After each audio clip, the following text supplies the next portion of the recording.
Sekitar 20 tahun yang lalu, di sebuah kota kecil di wilayah dataran rendah Jawa Tengah, terbentang sebuah kampung yang masih sangat sederhana. Jalanan tanah membelah kebun-kebun liar yang rimbun, dan pada sore hari, suara serangga bersaut-sautan di balik semak-semak. Pepohonan mangga, rambutan, dan bambu tumbuh liar membentuk kanopi hijau yang menaungi jalan-jalan setapak kampung itu. Suasana kampung begitu sunyi di malam hari, seolah setiap desiran angin membawa bisikan dari dunia lain. Di antara kebun-kebun itu, berdirilah sebuah makam tua, satu-satunya makam di area tersebut. Tidak ada makam lain di sekitarnya. Hanya satu gundukan tanah yang sederhana, di atasnya sebuah batu nisan usang yang sudah hampir tak terbaca tulisannya. Rumput liar tumbuh tak terurus di sekelilingnya, dan beberapa batang pohon perdu membentuk pagar alami, melingkupi makam itu seakan melindunginya dari dunia luar.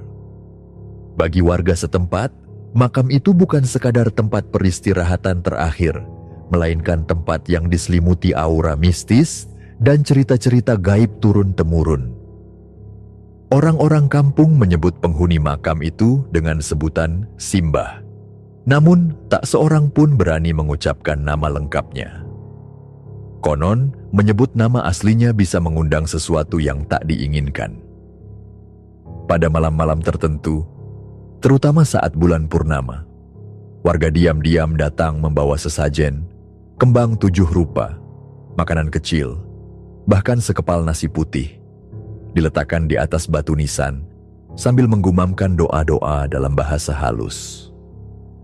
Ada yang datang untuk meminta rejeki, ada yang mencari kesembuhan, dan ada pula yang hanya sekadar menghaturkan penghormatan agar tidak diganggu. Selama bertahun-tahun, makam itu dibiarkan apa adanya. Tidak ada yang berani membersihkan atau merenovasi area sekitarnya. Seolah-olah waktu berhenti berputar di sekitar makam tersebut. Bahkan, anak-anak kampung pun diajarkan untuk menghindari bermain terlalu dekat, karena banyak cerita tentang anak-anak yang tiba-tiba sakit setelah duduk di dekat makam itu. Namun seiring perkembangan zaman, kampung itu mulai berubah. Lahan kosong menjadi barang berharga. Harga tanah melambung, dan para pemilik tanah besar pun mulai melepas lahan mereka untuk dijadikan kafling-kafling kecil, termasuk tanah di sekitar makam itu. Rencana pengembangan wilayah itu sempat menimbulkan bisik-bisik cemas di kalangan sesepuh kampung, tetapi kebutuhan ekonomi membuat suara mereka tenggelam. Akhirnya, tanah di sekitar makam dipetak-petak menjadi kafling, siap dijual kepada siapapun yang berminat. Salah satu kafling paling dekat dengan makam itu dibeli oleh seorang pria bernama Mas Tito. Ia seorang pria berusia awal 30-an, bekerja sebagai pegawai toko material di kota kecamatan. Mas Tito dikenal ramah dan sedikit keras kepala. Ia bermimpi memiliki rumah sendiri tanpa harus menumpang keluarga.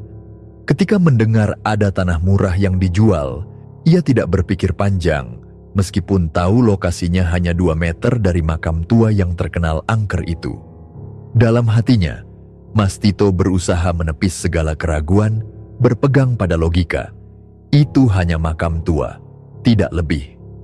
Ia berpikir, selama berdoa dan tidak berniat jahat, tidak akan terjadi apa-apa.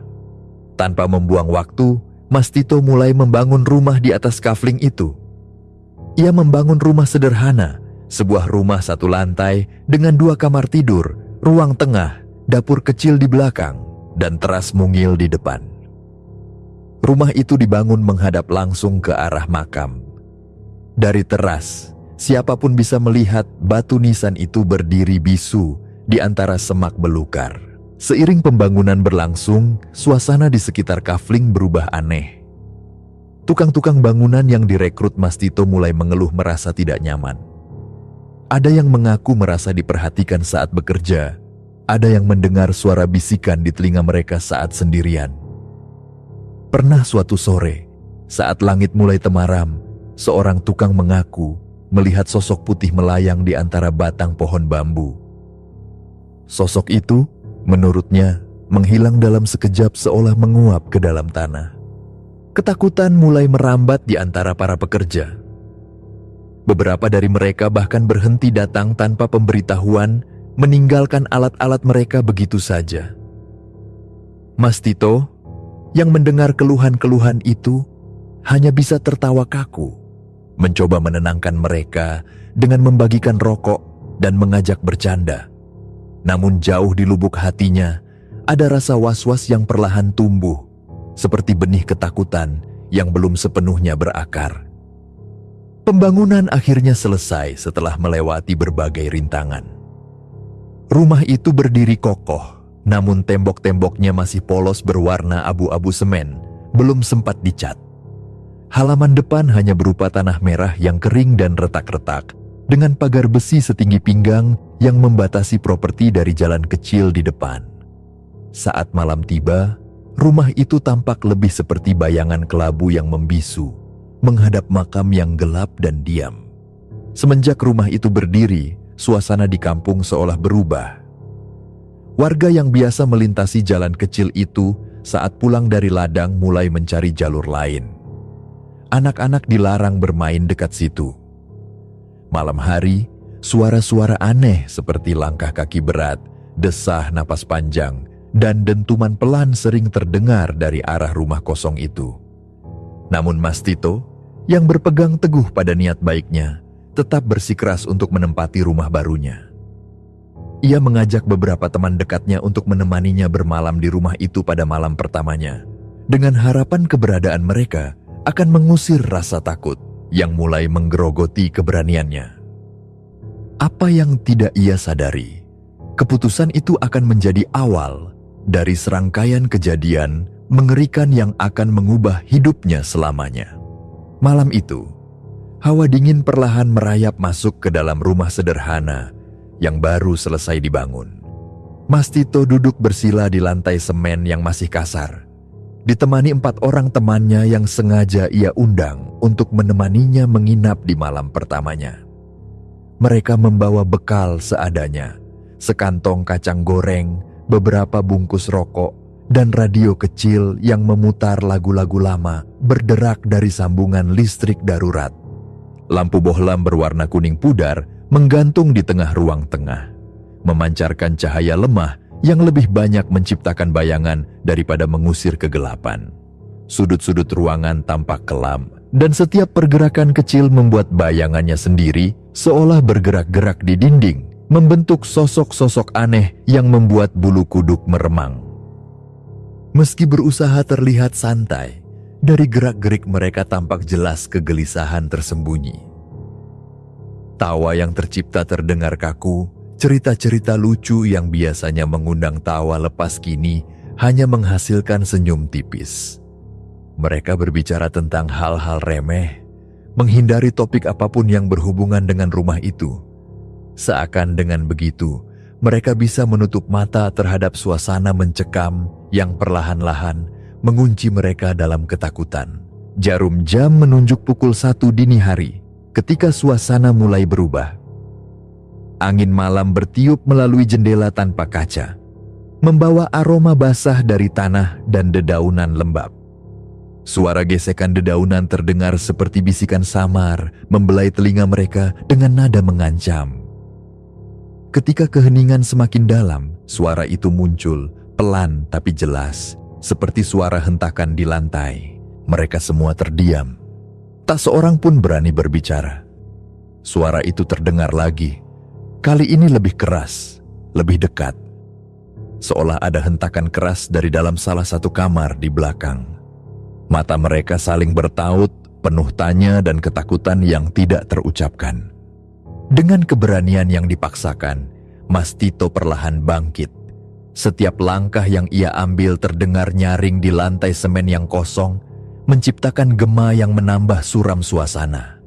Ia berjalan menuju lorong gelap yang menghubungkan ruang tengah dengan 2 kamar kecil di belakang.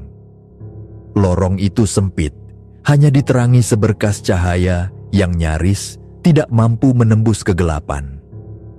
pintu kamar yang hanya terbuka setengah itu bergoyang perlahan, mengeluarkan suara berderit pelan saat diterpa angin. Mastito berhenti di depan pintu, mengumpulkan seluruh keberanian yang tersisa. Dengan tangan gemetar, ia mendorong pintu itu perlahan.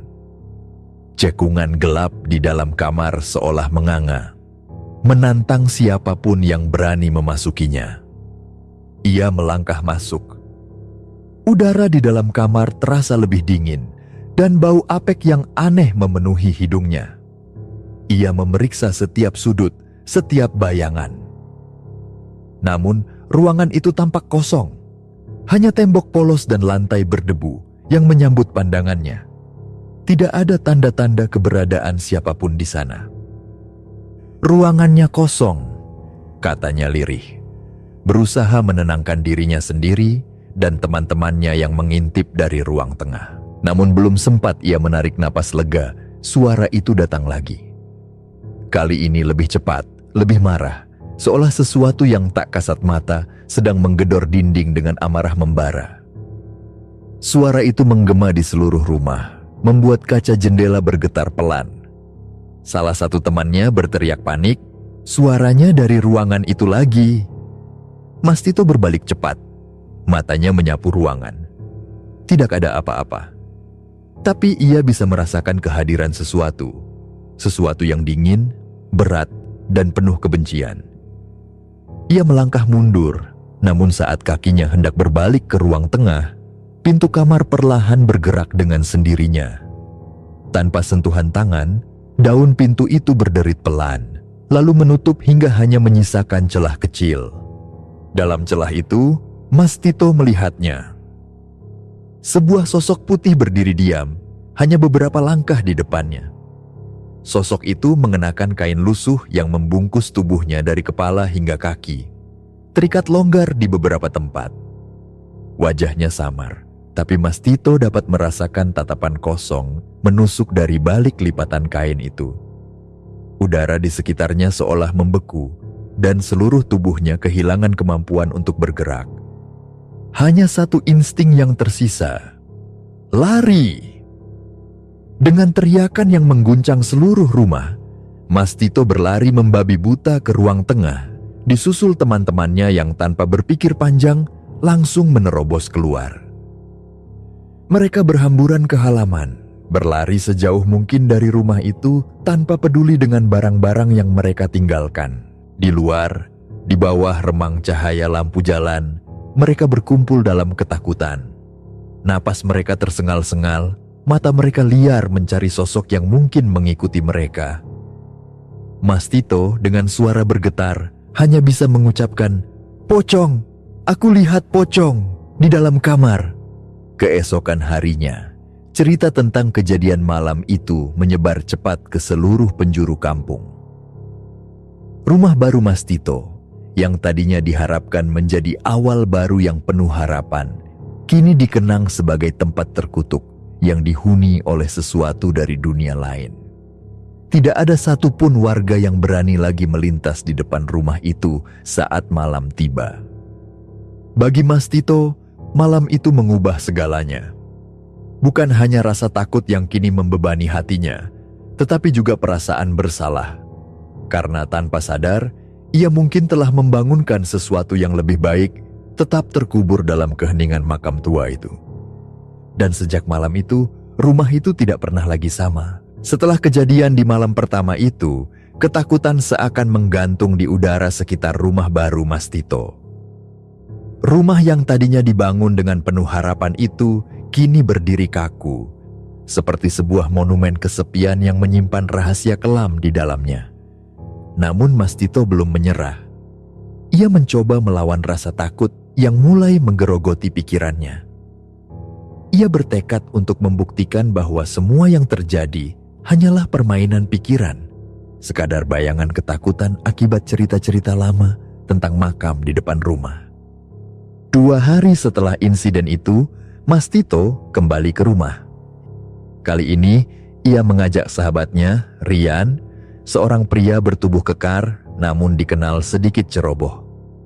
Rian, yang sejak kecil hidup di lingkungan penuh cerita mistis, menganggap semua kejadian itu hanya bualan yang dibesar-besarkan.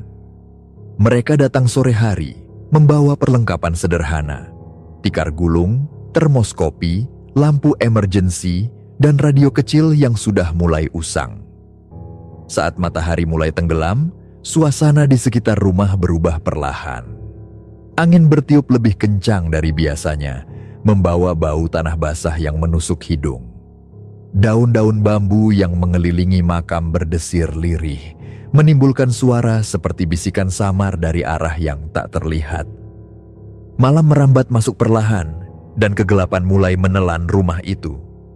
Mereka duduk bersebelahan di ruang tengah, mencoba mencairkan suasana dengan bercanda dan menyetel lagu-lagu lawas. Tapi tawa mereka terdengar canggung, seolah-olah ada sesuatu di dalam rumah itu yang mengawasi setiap gerakan mereka, menunggu dalam diam. Lampu emergensi yang mereka bawa hanya mampu menyinari sebagian kecil ruangan, meninggalkan sudut-sudut gelap yang tampak seperti mulut menganga. Tikar yang mereka gelar terasa dingin, dan dinding-dinding yang belum dicat memantulkan bayangan aneh, menciptakan ilusi seolah ada sosok-sosok lain yang bergerak di antara mereka. Sekitar pukul 2 dini hari, ketika rasa kantuk hampir menguasai mereka, suara itu datang. Tapi bukan suara ketukan seperti sebelumnya, melainkan suara gesekan yang pelan dan berirama, seperti sesuatu yang berat diseret perlahan di atas lantai semen yang kasar. Suara itu datang dari lorong sempit menuju 2 kamar tidur di belakang rumah. Mas Tito dan Rian membeku. Suara radio langsung dimatikan, menyisakan keheningan yang menyesakkan. Mereka saling berpandangan, napas mereka menahan di tenggorokan. Tanpa kata, mereka tahu bahwa apapun yang sedang membuat suara itu bukanlah manusia biasa. Dengan tubuh gemetar, mereka berdua bangkit. Lampu emergensi di tangan Rian bergoyang. Cahayanya menari-nari lemah di dinding abu-abu. Setiap langkah yang mereka ambil terasa berat. Seakan lantai di bawah kaki, mereka berusaha menahan mereka agar tidak mendekat. Lorong menuju kamar terasa lebih panjang dari sebelumnya. Udara di sana lebih dingin, menusuk kulit seperti hembusan nafas dari kubur. Suara gesekan itu tetap terdengar, kini bercampur dengan suara erangan lirih, seperti keluhan dari makhluk yang kelelahan. Saat mereka tiba di depan pintu kamar yang terbuka sedikit, mereka berhenti. Di dalam kamar yang nyaris gelap, tampak sesosok kecil membungkuk di sudut ruangan. Sosok itu mengenakan kain lusuh, warnanya kelabu kotor, menutupi tubuhnya dari kepala hingga kaki. Dan mereka hampir tidak berani bernapas. Perlahan, sosok itu bergerak, menoleh dengan gerakan kaku dan tak wajar. Saat wajahnya terlihat oleh cahaya redup, Mas Tito dan Rian seketika membeku. Wajah itu bukan wajah manusia. Kulitnya hitam seperti arang terbakar, penuh retakan kecil. Matanya merah menyala dalam gelap, menatap mereka dengan intensitas yang membuat darah membeku di pembuluh. Mulut sosok itu terbuka perlahan, memperlihatkan deretan gigi kecil berwarna hitam pekat. Sebuah senyuman mengerikan mengembang di wajah hitam itu, seperti tawa bisu yang menghina ketakutan mereka. Dalam sepersekian detik, tubuh Mas Tito dan Rian bereaksi sendiri. Tanpa aba-aba, mereka berbalik dan berlari secepat mungkin ke arah ruang tengah. Radio kecil mereka terjatuh dan pecah berkeping-keping. Suara dentumannya menggema di ruangan kosong. Lampu emergensi terlempar ke lantai. Cahayanya berputar liar sebelum akhirnya mati. Mereka menerobos pintu depan yang tidak dikunci, melesat ke halaman gelap, dan terus berlari sepanjang jalan tanah kampung tanpa sekalipun menoleh ke belakang. Nafas mereka memburu seolah paru-paru mereka terbakar. Baru setelah mencapai jalan utama, di bawah temaram lampu jalan yang redup, mereka berhenti. Tubuh mereka gemetar hebat, mata mereka liar mencari tanda-tanda bahwa makhluk itu tidak mengikuti mereka. Rian dengan suara serak dan mata yang masih liar berkata dengan napas terputus-putus, "Aku lihat itu bukan manusia." Matanya merah. Mas Tito hanya mengangguk, wajahnya sepucat kain kafan. Ia tidak mampu berbicara, masih terperangkap dalam bayangan sosok mengerikan yang baru saja mereka saksikan. Malam itu, keyakinan Mas Tito hancur sepenuhnya. Ia tahu, tidak peduli berapa kali ia mencoba meyakinkan dirinya, rumah itu bukanlah tempat untuk manusia. Ada sesuatu yang jauh lebih tua dan lebih jahat yang bersemayam di sana, sesuatu yang telah terusik oleh kehadirannya. Sejak malam itu, Mas Tito tidak pernah lagi mencoba menginap di rumah itu. Ia mulai mencari cara untuk membersihkan rumah itu, memanggil orang-orang pintar yang mungkin bisa membantu. Tapi di sudut hatinya, ia sadar, apapun yang akan dilakukan, rumah itu telah menolak kehadirannya sejak awal. Dan teror itu baru saja dimulai. Ketakutan yang membekas dari malam-malam mengerikan itu membuat Mas Tito akhirnya menyerah pada kenyataan. Ia tidak lagi bisa menyangkal bahwa rumah yang dibangunnya dengan penuh harapan kini dihuni oleh sesuatu yang tidak bisa ia lihat, tapi keberadaannya sangat nyata. Di dalam dirinya bertarung antara rasa kecewa, marah, dan takut yang perlahan menggerogoti semangatnya. Setelah beberapa hari membiarkan rumah itu kosong, Mas Tito akhirnya mendatangi salah seorang tetua kampung, seorang lelaki tua bernama Pak Karto yang dikenal memiliki kemampuan spiritual. Dengan suara bergetar, Mas Tito menceritakan seluruh kejadian yang dialaminya. Pak Karto mendengarkan dengan wajah serius, sesekali mengangguk pelan seolah memahami sesuatu yang tak diucapkan. "Kamu mengganggu tempat yang sudah lama dijaga," kata Pak Karto dengan suara berat. "Mungkin bukan cuma satu yang marah. Kadang ada tempat yang semestinya tetap kosong dan tak boleh disentuh." Meskipun demikian, atas permintaan Mas Tito yang putus asa, Pak Karto setuju untuk mencoba membersihkan rumah itu. Ia mengajak dua orang lain yang juga dikenal memiliki ilmu supranatural. Mereka memilih hari yang dianggap baik menurut hitungan Jawa dan berangkat menuju rumah itu dengan membawa perlengkapan ritual: dupa, kemenyan, bunga 7 rupa, dan kendi berisi air doa. Sore itu, langit di atas kampung mendung. Awan hitam bergulung-gulung di atas rumah yang sudah tampak suram itu. Udara di sekitar terasa berat dan lembab, seolah mengandung sesuatu yang tak kasat mata. Ketika mereka melangkah ke dalam rumah, Mas Tito merasakan hawa yang berbeda. Dingin yang merayap ke dalam tulang, membawa aroma tanah basah bercampur bau kemenyan yang terbakar. Ritual kemudian dimulai. Pak Karto dan dua orang lainnya berjalan berkeliling rumah, memercikan air doa di setiap sudut, membacakan mantra-mantra dalam bahasa Jawa kuno yang asing di telinga Mas Tito. Asap kemenyan memenuhi ruangan, membuat pandangan berkabut dan napas terasa berat. Pada awalnya, segalanya tampak berjalan biasa saja. Namun saat mereka mencapai lorong menuju kamar belakang, tempat di mana Mas Tito dan Rian dulu melihat sosok mengerikan itu, suasana berubah drastis. Api lilin yang dibawa Pak Karto tiba-tiba bergetar hebat, meski tidak ada angin. Udara menjadi sangat dingin, hingga napas mereka mengepul. Pak Karto menghentikan langkahnya, wajahnya menegang. Ia memejamkan mata, menggenggam kendi air doa erat-erat di dadanya.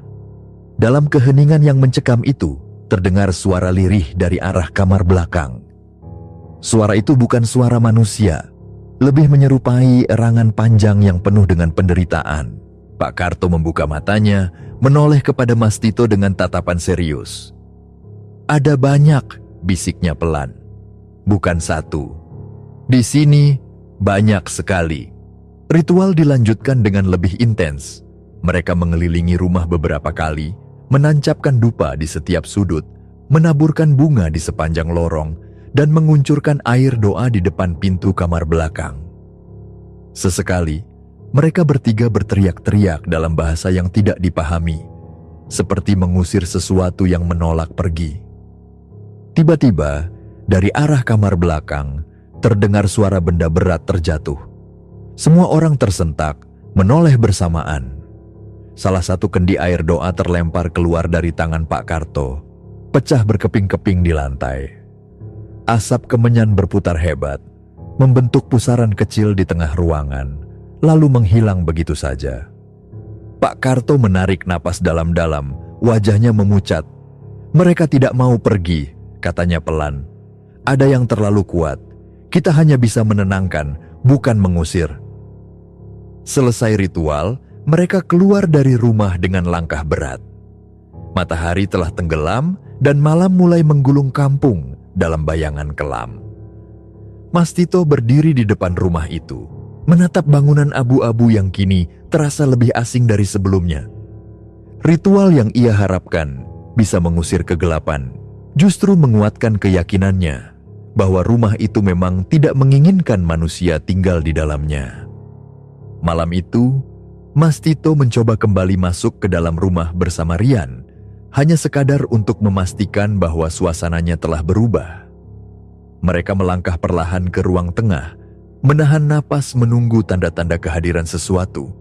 Awalnya, segalanya tampak tenang. Tidak ada suara gesekan, tidak ada ketukan.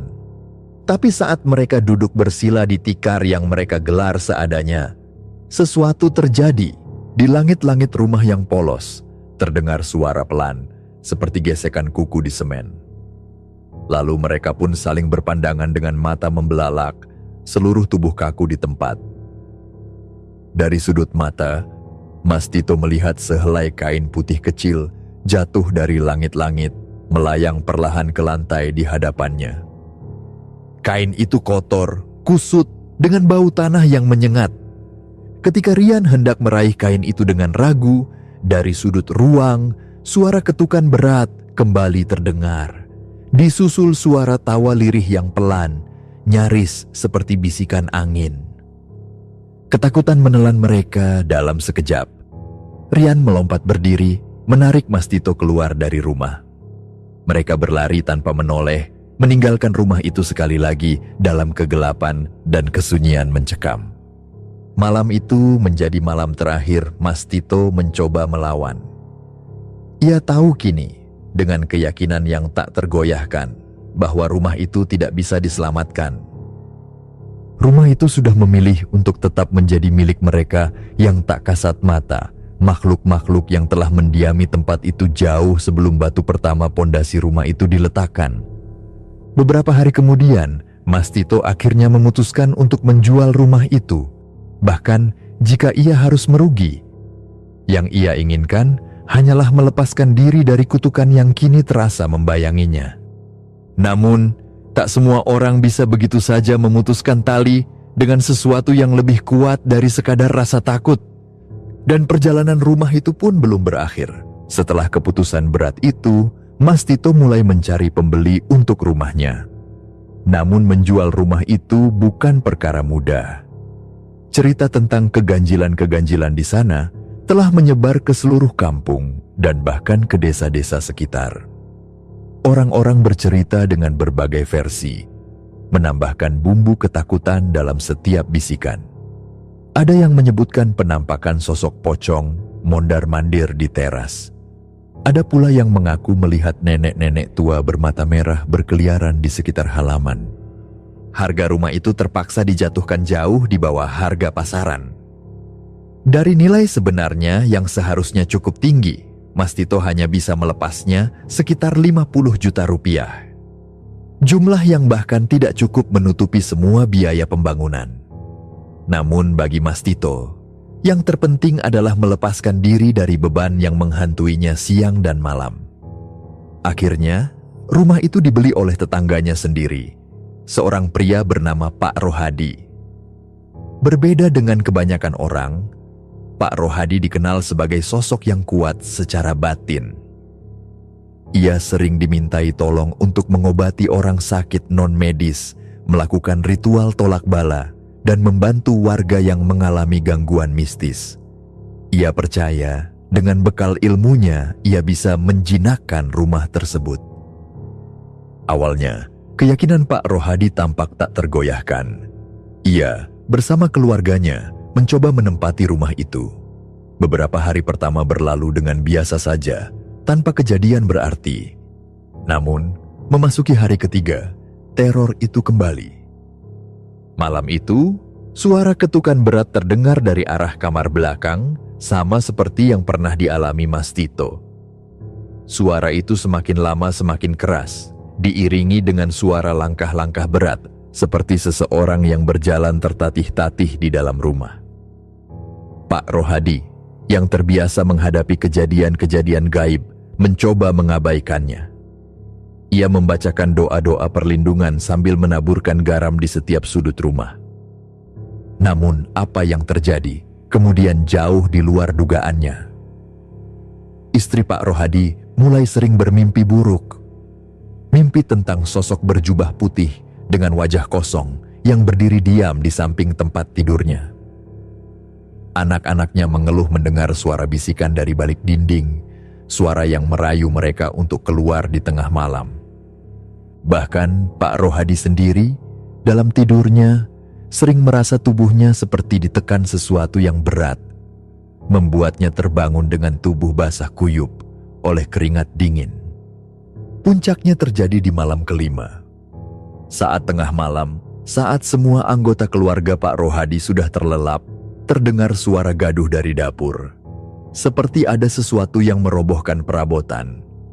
Pak Rohadi bergegas bangun dan menuju ke dapur, hanya untuk menemukan semua alat dapur berserakan di lantai, tanpa ada tanda-tanda penyusup. Ketika ia menoleh hendak kembali ke kamar, dari sudut matanya ia melihat sosok tinggi besar berwarna hitam berdiri di lorong, diam menatapnya. Tubuh Pak Rohadi membeku. Sosok itu begitu besar, hampir menyentuh langit-langit, dengan mata merah menyala di tengah wajah gelap yang nyaris tidak berbentuk. Hawa dingin menerpa wajahnya. Dan Pak Rohadi tahu, ini bukan makhluk yang bisa diusir dengan doa biasa. Keesokan paginya, setelah musyawarah keluarga yang penuh ketakutan, Pak Rohadi memutuskan untuk meninggalkan rumah itu. Mereka kembali ke rumah lama mereka, menumpang sementara waktu di rumah orang tua Pak Rohadi. Rumah itu pun kembali kosong, lebih sunyi dan lebih menyeramkan dari sebelumnya. Namun, cerita tidak berhenti di situ.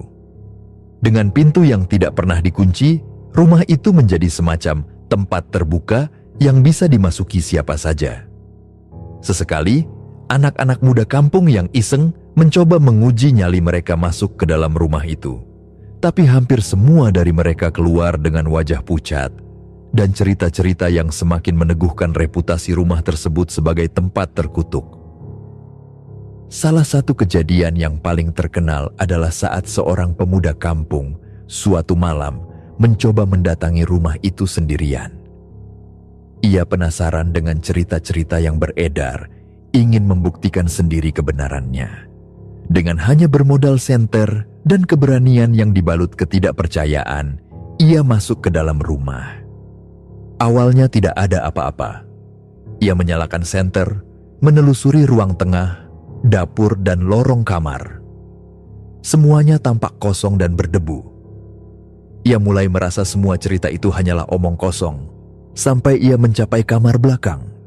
Saat membuka pintu kamar itu, ia mendengar suara seretan, seperti kain berat yang diseret di atas lantai semen. Dari sudut kamar, di balik bayang-bayang, tampak sesosok nenek-nenek bungkuk sedang menyapu lantai dengan sapu lidi. Tubuhnya kecil, mengenakan kebaya kusam, rambut putih panjang menjuntai menutupi wajahnya. Dan pemuda itu pun terpaku. Jantungnya berdegup liar, tubuhnya membeku oleh ketakutan purba yang tidak bisa dijelaskan. Nenek itu perlahan berhenti menyapu, lalu menoleh ke arahnya. Saat wajahnya tampak jelas di bawah cahaya senter, pemuda itu melihat mata merah membara dan kulit wajah yang legam, penuh retakan seperti tanah kering. Mulutnya tersenyum tipis, Namun senyum itu lebih mengerikan daripada tatapan marah. Tanpa berpikir panjang, pemuda itu berlari secepat mungkin keluar rumah, meninggalkan senter dan semua barang bawaannya. Ia tak berhenti berlari sampai tiba di rumahnya sendiri, gemetar, dengan mata yang masih liar ketakutan. Cerita itu menyebar cepat, dan sejak malam itu, hampir tidak ada lagi yang berani mendekati rumah itu, apalagi masuk ke dalamnya. Rumah itu pun akhirnya dibiarkan kosong begitu saja. Dindingnya mulai ditumbuhi lumut, genteng-gentengnya menghitam, dan halaman depannya perlahan menjadi hutan kecil yang liar. Kadang-kadang, warga yang lewat malam-malam mengaku melihat sosok putih berdiri di teras, diam menatap ke jalanan sepi. Semakin lama, rumah itu seolah hidup sendiri, menjadi simbol bisu dari sebuah kesalahan besar. Membangun di tempat yang seharusnya tetap dibiarkan sunyi. Dan meski rumah-rumah baru mulai bermunculan di sekitar area itu, rumah kosong itu tetap berdiri di tengah keramaian, seperti luka tua yang tak pernah sembuh. Menyimpan rahasia kelam di balik tembok-tembok berjamur. Waktu pun berjalan, namun rumah itu tetap berdiri di tengah kampung, bagai luka yang enggan sembuh. Dindingnya menghitam dimakan lembab dan jamur, pagar besi kecil di depannya berkarat, dan halaman depannya yang dulu berupa tanah kosong kini ditumbuhi semak liar setinggi dada. Tidak ada yang berani membersihkan. Tidak ada yang berani mendekat. Setelah kepergian Pak Rohadi dan keluarganya, rumah itu benar-benar ditinggalkan. Bahkan sekadar melintas di depannya, di malam hari sudah cukup untuk membuat warga kampung memilih memutar jalan lebih jauh. Anak-anak dilarang keras bermain di sekitar rumah itu. Ibu-ibu yang pulang dari pasar pagi-pagi sekali menutup rapat kain kerudung mereka saat melewati depan rumah, seolah-olah berusaha tidak menarik perhatian sesuatu yang mengintai di balik jendela-jendela gelap itu. Sekitar 2 tahun kemudian, pemerintah desa memutuskan untuk memperlebar jalan kampung. Proyek yang mengharuskan pembongkaran beberapa pohon besar dan semak belukar di sekitar area tersebut. Termasuk pohon-pohon liar yang selama ini menjadi pagar alami di sekitar makam tua. Pada akhirnya, makam itu pun digusur. Tanahnya diratakan, tanpa upacara, tanpa ritual khusus. Hanya selembar papan kecil bertuliskan proyek jalan yang dipasang di sana. Makam itu hilang, namun keberadaannya tetap terasa. Setelah makam itu dibersihkan, rumah itu tidak berubah menjadi lebih baik. Justru cerita-cerita aneh semakin banyak terdengar. Orang-orang yang lewat malam hari mengaku mendengar suara perempuan tertawa kecil dari arah rumah itu. Ada yang melihat bayangan putih berayun pelan di teras, bersandar lemas di salah satu tiang rumah yang mulai miring. Bahkan beberapa orang mengaku melihat pintu rumah yang perlahan terbuka sendiri meskipun tidak ada angin.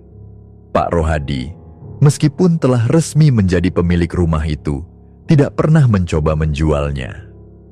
Ia merasa setelah pengalaman mengerikan yang dialaminya, ada semacam ikatan yang tidak bisa ia lepaskan begitu saja.